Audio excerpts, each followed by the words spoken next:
स्वागत है आप सभी का बुलेटिन में। आपके साथ मैं हूं नलिनी पांडे। होली के दिन 14 मार्च का दिन सुरक्षा के लिहाज से बेहद ही अहम होने वाला है, क्योंकि 14 मार्च को होली के साथ जुमे की नमाज भी है। कुमाऊं के प्रवेश द्वार हल्द्वानी और उसके आसपास की मस्जिदों में नमाज का वक्त अब बदला गया है।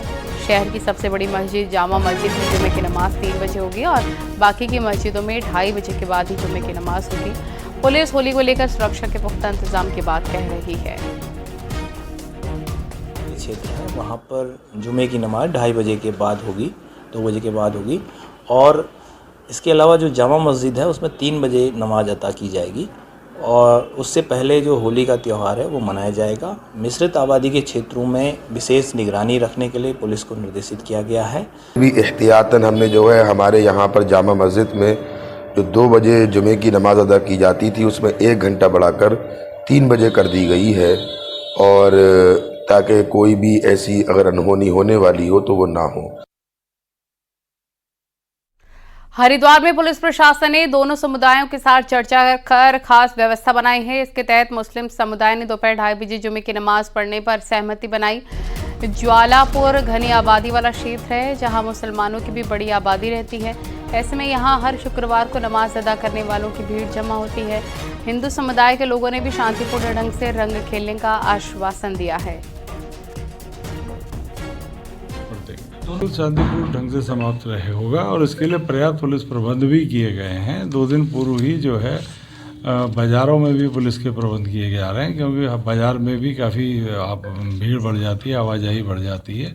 इसके अलावा जो ट्रैफिक प्लान है उसको भी लागू किया जाएगा कि जो बाज़ार में ई रिक्शा वगैरह की भीड़ रहती है उनको भी रेगुलेट कराने की व्यवस्था की गई है। साथ ही साथ होली का दहन जिस दिन होगा उस दिन 2 बजे से सभी पुलिस बल हर होली का जहाँ दहन क्षेत्र है उसमें नियुक्त किया जाएगा। होली और जुमे की नमाज पर सीएम धामी ने कहा कि देवभूमि में सब मिलकर रहते हैं और सभी लोग अपने अपने त्योहार मनाएंगे। राज्य देखिए बहुत ही प्रेम पूर्वक रहने वालों का राज्य है। आपस में हमारा सभी का एक दूसरे का बहुत भाईचारे का संबंध है, प्रेम का संबंध है और सभी लोग अपने अपने त्योहार मनाएंगे। कहीं कोई किसी को कोई परेशानी नहीं होगी। और उत्तराखंड की उधम सिंह नगर की पुलिस ने सोमवार की रात यूपी की बरेली पुलिस के साथ मिलकर नशा तस्करों के खिलाफ कार्रवाई की। इसमें कई लोगों को हिरासत में लिया गया और कुछ को गिरफ्तार किया गया। तो उधर बरेली पुलिस का कहना है कि उसने मंगलवार को उत्तराखंड के 5 नशा तस्करों को गिरफ्तार किया, जिनके पास से 6.5 किलो अफीम बरामद हुई है। बरेली पुलिस का यहां तक कहना है कि बीते कई सालों में उत्तराखंड के कुल 64 तस्करों को उसने जेल भेजा है। बरेली पुलिस ने उधम सिंह नगर की पुलिस पर बिना किसी सूचना के यूपी पुलिस के इलाके में घुसने की बात कही है। अब इस मामले में आईजी कुमाऊं का कहना है कि कोई भी ऑपरेशन बिना कोऑर्डिनेशन के नहीं होता। पुलिस एक दूसरे के क्षेत्र में कार्रवाई के लिए जाती रहती है। किसी कोऑर्डिनेशन का अभाव नहीं है। देखिए, अपराधी जो होता है वो किसी राज्य से बंध के नहीं रहता है और अपराधी को पकड़ने के लिए एक प्रदेश की पुलिस दूसरे प्रदेश में अक्सर जो क्रेडिबल इनपुट्स होते हैं उसके आधार पर जाती रहती है और कार्रवाई करती है पूरे भारतवर्ष में, यहीं पे नहीं। और इसी प्रकार जो उत्तराखंड के सीमावर्ती जनपद हैं वहाँ से और जो उत्तर प्रदेश के सीमावर्ती जनपद हैं वहाँ से भी पुलिस आती जाती रहती हैं। हमारा अपने जो बॉर्डरिंग डिस्ट्रिक्ट्स हैं उनके जो अधिकारी हैं, उनके जो सीनियर ऑफिसर हैं, उनसे लगातार वार्ताएं होती रहती हैं, उनसे लगातार मीटिंग्स होती रहती हैं और एक अच्छा हमारे कॉर्डियल रिलेशंस आपस में रहते हैं और हमें हमेशा उनका पूर्ण सहयोग भी मिलता रहता है। क्रिकेटर ऋषभ पंत की डेस्टिनेशन को लेकर भी कवायद तेज हो गई है। देखिए रिपोर्ट।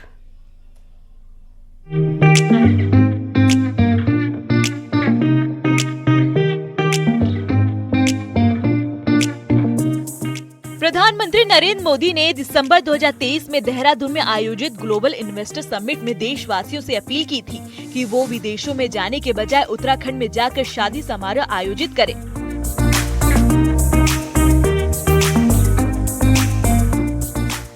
उत्तराखंड में बेहतरीन वेडिंग डेस्टिनेशन है। पीएम ने एक बार फिर 6 मार्च को उत्तराखंड पहुंचकर अपनी बात को दोहराया था। तो अब धामी सरकार ने अब इस पर गंभीरता से काम करना शुरू कर दिया है। इसी हफ्ते मीटिंग में सीएम पुष्कर सिंह धामी ने इसके लिए जरूरी दिशा निर्देश जारी किए। सरकार वेडिंग डेस्टिनेशन टूरिज्म नाम से कमेटी बनाने जा रही है।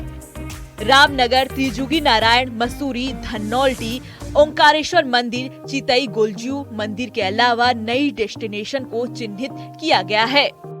वेडिंग डेस्टिनेशन के लिए सिंगल वेडिंग सिस्टम के तहत पोर्टल बनाने जा रही है। आदरणीय प्रधानमंत्री जी ने अभी मां गंगा के मायके मुखवा से सभी देशवासियों से भी अपील की है कि अब वेडिंग के लिए सबसे अच्छा स्थान देवभूमि उत्तराखंड है, तो उसके अनुरूप हम योजना बना रहे हैं कि हमारे यहाँ पर कुछ नए जोन, कुछ ऐसे स्थान जो हर दृष्टि से ठीक हों, वहाँ पर वेडिंग डेस्टिनेशन को और डेवलप किया जाए, वहाँ इंफ्रास्ट्रक्चर मजबूत किया जाए, लोगों को लाएंगे और जो वेडिंग इवेंट्स करते हैं उनके साथ भी यहाँ हम लोग बैठक करेंगे। आई थिंक मोदी जी और धामी जी दोनों ने मिलकर के काफ़ी सपोर्ट किया है और उनके वर्ड की वजह से ही मैंने तो बहुत अच्छी मूवमेंट यहाँ पे देखी है पिछले दिनों में। अभी भी बहुत सारे रिजॉर्ट्स जो बेस जिनका डेस्टिनेशन वेडिंग का ही बना हुआ है, आई थिंक सैकड़ों मैरिजेस इस रामनगर में अगर मैंने देखी हैं, इससे पहले दूसरी जगह देहरादून और मसूरी में भी देखी हैं। सिर्फ वेडिंग डेस्टिनेशन ही नहीं, सरकार कॉर्पोरेट डेस्टिनेशन के लिए भी रोड मैप तैयार कर रही है। इसके लिए सरकार event management association of India के साथ जल्द ही मीटिंग भी करने जा रही है। इसके तहत देश के नामी गिरामी वेडिंग प्लानर को उत्तराखंड की खूबसूरत लोकेशन की विजिट कराई जाएगी। हमने इसमें कुछ चिन्हित किए हैं, जैसे त्रिजुगी नारायण है।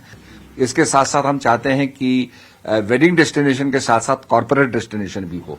मैं इसलिए ये कहना चाहूंगा, मैंने माननीय मुख्यमंत्री जी से भी आग्रह किया, क्योंकि वेडिंग डेस्टिनेशन सीमित होते हैं, उसकी आपको पता है, जब लगन और जो उसके समय होता है वो बड़ा सीमित होता है।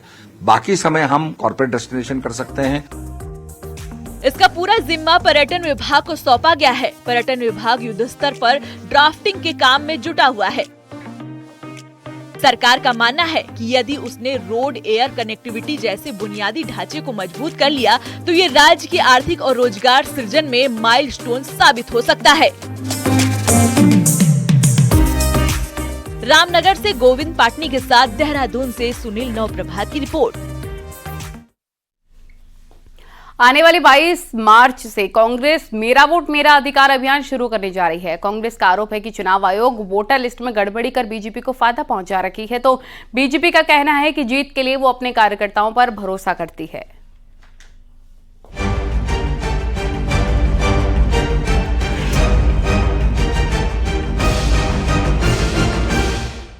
लगातार चुनाव पर चुनाव हारती जा रही कांग्रेस अपनी कमियों को ढूंढने की बजाय अब चुनाव आयोग पर हार का ठीकरा फोड़ने जा रही है। हालांकि चुनाव में हार पर कांग्रेस ईवीएम पर तो अक्सर ठीकरा फोड़ती रही है, लेकिन अब 22 मार्च से कांग्रेस एक नया अभियान मेरा वोट मेरा अधिकार शुरू करने जा रही है।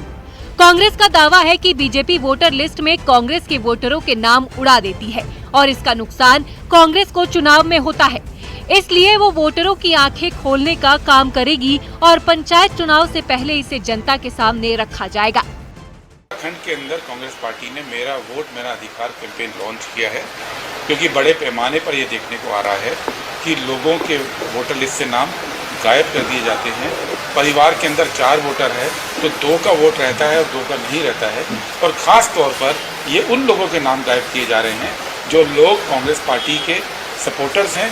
वहीं बीजेपी का कहना है कि वोट बढ़ाना और काटने का काम तो हमेशा से कांग्रेस करती है। बीजेपी तो अपने कार्यकर्ताओं पर विश्वास करती है। वहीं बीजेपी ने कांग्रेस के इस बयान को दुर्भाग्यपूर्ण बताया है। तो कांग्रेस का जो ये कहना है और इस पर दुर्भाग्यपूर्ण है, और जब कुछ नहीं चला फिर ईवीएम में उन्होंने आरोप लगाया, फिर अब जो है आपने बैलेट पर आरोप लगाया, अब कह रहे हैं कि हमारे वोट ही कट गए, तो बड़ा दुर्भाग्यपूर्ण बात है। इस तरह का काम सिर्फ कांग्रेस करती है, भारतीय जनता पार्टी पार्क साफ करके काम करती है। लगातार 3 लोकसभा चुनाव के साथ कई राज्यों में कांग्रेस की करारी हार हो चुकी है। ऐसे में कांग्रेस को आत्म मंथन की सख्त जरूरत है ताकि अपनी कमियों को दूर कर जनता में विश्वास को जगा सके। दीपांकर भट्ट, न्यूज़ 18, देहरादून।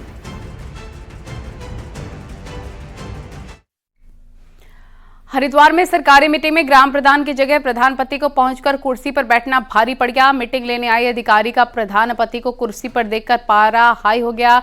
उन्होंने प्रधान पति को कुर्सी से उठाकर सामने बैठने के लिए कहा। इस दौरान दोनों के बीच तीखी नोकझोंक हुई। मामला हरिद्वार के पथरी थाना क्षेत्र के नसीरपुर कला गांव का है, जहां सरकार आपके द्वार योजना की समीक्षा बैठक करने के लिए जिला सैनिक कल्याण अधिकारी सविता पवार पहुंची थी। मीटिंग में ग्राम प्रधान गुलनाज अंसारी के पति साजिद अपनी पत्नी की जगह पर पहुंचे। अधिकारी के पूछने पर प्रधानपति ने बताया कि प्रधान की तबीयत खराब है, जिस पर अधिकारी नाराज हो गई और उन्होंने प्रधानपति को कुर्सी से उठा दिया और मीटिंग को रद्द भी कर दिया।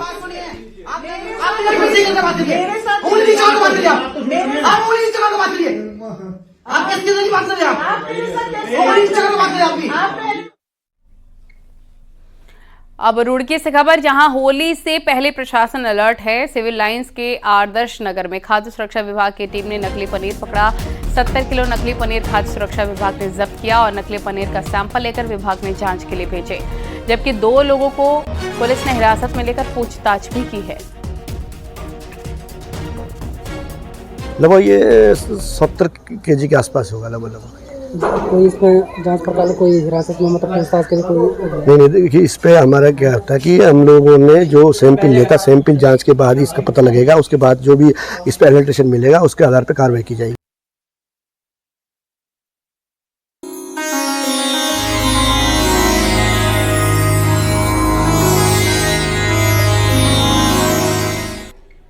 देहरादून नगर निगम में होली मिलन कार्यक्रम हुआ। कार्यक्रम में सीएम पुष्कर सिंह धामी ने शिरकत की। इस दौरान मुख्यमंत्री ने प्रदेशवासियों को होली की शुभकामनाएं दी हैं।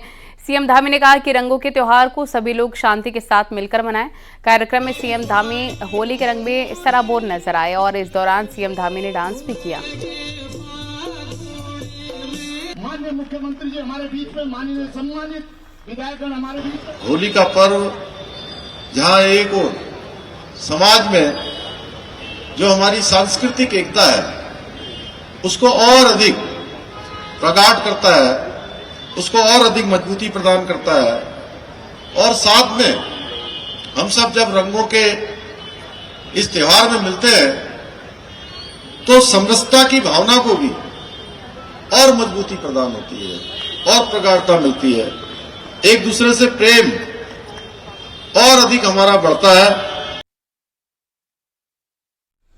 दिल्ली में केंद्रीय मंत्री अजय टम्टा के आवास पर बुधवार को होली मिलन कार्यक्रम का आयोजन हुआ, जिसमें सीएम पुष्कर सिंह धामी पहुंचे। सीएम धामी ने सभी को होली की शुभकामनाएं दी। साथ ही कहा सभी लोग हंसी खुशी के साथ होली मनाएं। होली कार्यक्रम में पहाड़ की संस्कृति भी देखने को मिली। इस दौरान केंद्रीय मंत्री अजय टम्टा ने कहा कि होली का त्योहार सभी लोग उत्साह के साथ मनाएं।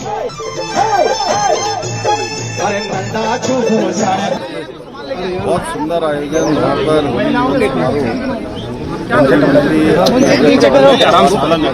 इसमें आज लोगों का आपस में का मतलब समारोह हुआ, आपस में मिले। ये हमारी सामाजिक समरसता का बहुत बड़ा पर्व है। यहाँ हम सब एक दूसरे से मिले मिलते हैं, एक दूसरे से हमारा प्रेम बहुत प्रगाढ़ होता है और आगे बढ़ने से सब लोगों को, हम लोगों को प्रधानमंत्री भाई अजय टम्टा जी को बहुत बधाई देता हूँ कि उन्होंने ऐसा आयोजन करके हम सभी लोगों को एक दूसरे से मिलने का अवसर प्रदान किया। रंगों का पर्व है, मैं सभी के लिए शुभकामनाएं करता हूँ। रंगों का पर्व, रंगों की तरह सबके जीवन में उल्लास हो, उमंग हो, खुशियाँ हो, समृद्धि हो और मैं सबको एक बार फिर से बहुत शुभकामनाएं देता हूँ। होली का ये त्योहार अपने आप में खुशियों का, रंगों का, सौहार्द का और अपने आप में जो विरासत के रूप में हमको ये प्यार, दुलार, रंगों से भरा त्योहार मिला है। भगवान लगातार ऐसे सभी के घरों में, परिवारों में होली का त्योहार उत्साह के साथ मनाए।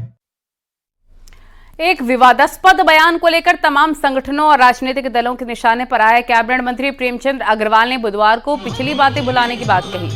ऋषिकेश में अपने समर्थकों के साथ होली मना रहे मंत्री का कहना है कि होली का मौका भाईचारे का है, लिहाजा पुरानी बातों को दिल में नहीं रखना चाहिए। इस दौरान अग्रवाल ने अपने समर्थकों के साथ गढ़वाली गानों पर डांस भी किया। आइए हम सब लोग मिलकर खुशियों के साथ होली मनाएं, बोलें सब बातों को और एक उत्साह के साथ, उमंग के साथ, खुशियों के साथ हम होली मनाएं। मेरी सबसे प्रार्थना। कोटद्वार में आयोजित हुए होली मिलन समारोह में विधानसभा अध्यक्ष और कोटद्वार विधायक रितु खंडूरी ने जमकर जश्न मनाया। शिवराजपुर के एक प्राइवेट स्कूल में होली मिलन समारोह में स्पीकर रितु खंडूरी पहुंची। इस दौरान रितु खंडूरी पहाड़ी गीतों पर थिरकी। रितु खंडूरी ने सभी लोगों को होली की शुभकामनाएं दी हैं।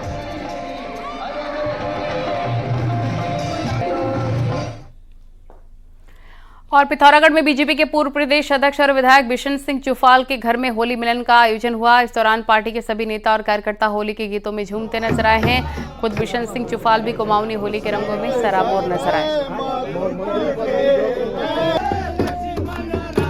यह आपसी जितने भी भाईचारा है इस होली में सब दिखाई देता है और इस होली के ऊपर आपस में सब आपस मतभेद मिटाकर आपस की दूरियां बिल्कुल कम हो जाती हैं।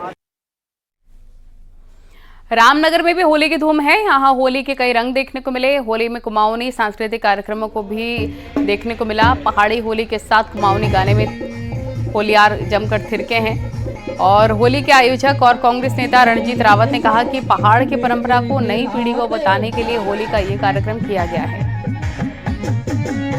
हमारा ये मानना है कि हमारे बुजुर्गों ने जो विधा, जो परंपरा, जो संस्कृति हमें सौंपी है, हमारी जिम्मेदारी बनती है हम उसको नई पीढ़ी तक को सौंपें और इसी के तहत ये आयोजन किया जा रहा है। हरिद्वार के खड़गड़ी शमशान घाट पर किन्नरों ने मसान की होली खेली। इसमें किन्नरों ने चिता की राख रंग गुलाल की तरह एक दूसरे को लगाई है।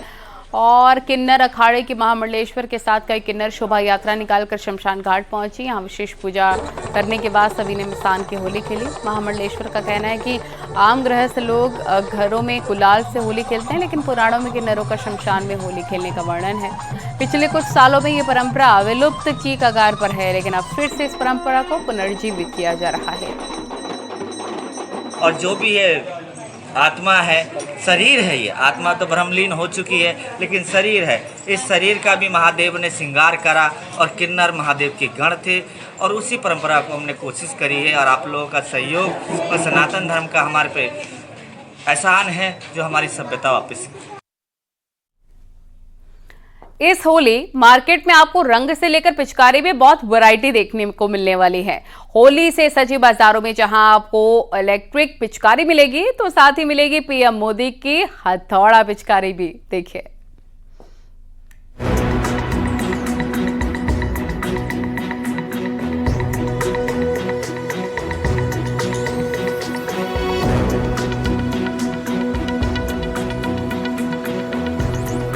होली की रौनक रंग, पिचकारी, गुलाल के बिना अधूरी है। लेकिन अब बदलते जमाने में रंग से लेकर पिचकारी भी इलेक्ट्रॉनिक आने लगी है। एक तरफ जहां मार्केट में इलेक्ट्रॉनिक गन पिचकारी की धूम है, तो रंग भी स्प्रे के तौर पर खुशबू वाले आ गए हैं। इसके अलावा मोदी का हथौड़ा पिचकारी और भगवान भोले के त्रिशूल पिचकारी लोगों को पसंद आ रही है। इलेक्ट्रॉनिक पिचकारी आई है इस बार। वैसे तो हाथ वाली पिचकारी आती है जिसे हम हाथ से यूज़ करते हैं, बट आप देख ही रहे हैं सब कुछ आजकल डिजिटल हो रहा है, तो इस वजह से इलेक्ट्रॉनिक पिचकारी भी आई है और उसका क्रेज़ भी है। जिनकी कॉस्ट में आ रहा है वो ले रहे हैं, छोटे से बड़ा हर साइज़ है उसमें भी, और चलाने में बहुत सही है, तेज़ धार आती है उसमें। मोस्टली माल ज़्यादातर इंडियन है जितना भी, और रंग भी आपके सारे हर्बल है, सारी चीज़ें मतलब ओरिजिनल वैसे नहीं ला रहा है, कोई आम फूल नहीं ला रहा है, सब आपको बढ़िया चीज़ आ रही है। वहीं लोग भी मानते हैं कि इस बार मार्केट में खूब वैरायटी है। बच्चों से लेकर युवाओं के लिए ऑप्शन की कोई कमी नहीं, बस महंगे होने के चलते लोगों की जेब ढीली जरूर हो रही है। ज्यादा क्रेज बच्चों के अंदर है, नए नए आइटम्स आए हैं, इलेक्ट्रिक आइटम्स आए हैं और काफी एक्साइटेड है। हम भी हैं, बच्चे भी हैं, सभी हैं। होली के लिए तो मोस्टली एक्साइटेड बच्चे ज्यादा रहते हैं। कॉस्टली लग रहा है? हाँ, कॉस्टली तो है काफी, मतलब काफी पिछले साल से अगर अभी देखें तो थोड़ा कॉस्टली है। होली करीब है और अगर आप भी अब तक बाजार नहीं जा पाए हैं, तो इस बार होली की शॉपिंग में आपको निराशा हाथ नहीं लगने वाली, क्योंकि त्योहारों में रंग जमाने के लिए सामानों की कमी नहीं। न्यूज़ 18 के लिए देहरादून से भारती सकलानी उनियाल की रिपोर्ट।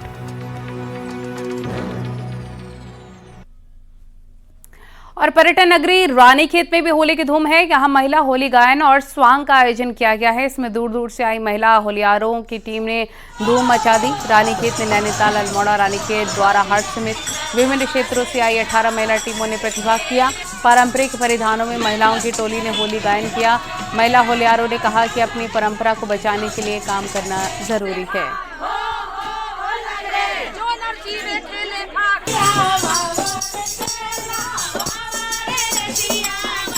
अपनी लोक संस्कृति के लिए हम लोग काम करते रहते हैं और एक प्रयास कर रहे हैं कि जो हमारी संस्कृति लुप्त होते जा रही है उसको बचाने का प्रयास कर रहे हैं।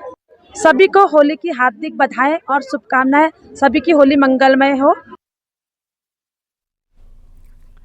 पहाड़ होली के रंग में रंगा है तो जज और वकील भी कहां पीछे रहने वाले हैं। उत्तराखंड हाईकोर्ट में खूब होली के रंग बिखरे। हाईकोर्ट बार एसोसिएशन द्वारा आयोजित इस होली महोत्सव में उत्तराखंड हाईकोर्ट की चीफ जस्टिस के साथ सभी जज शामिल हुए।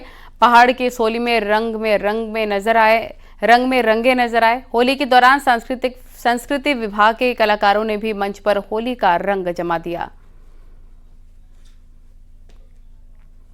भाईचारा प्रेम, देश में भाईचारा और प्रेम बढ़े और लोगों के बीच प्रोग्रेस हो और जो नया मौसम जो ऋतु शुरू हुई है इसमें नई चीजें हो, नया देश नई तरक्की करे। जिस तरह कुमाऊनी होली की अपनी एक खास पहचान होती है, ठीक उसी तर्ज पर यहाँ होली के पकवान भी कुछ अलग ही हैं। ये पकवान कुमाऊनी होली के साथ कुछ इस कदर जुड़ गए हैं कि इन्हें इस पर्व से अलग कर पाना नामुमकिन सा होता है। हम ऐसा क्यों कह रहे हैं, इस रिपोर्ट में देखिए।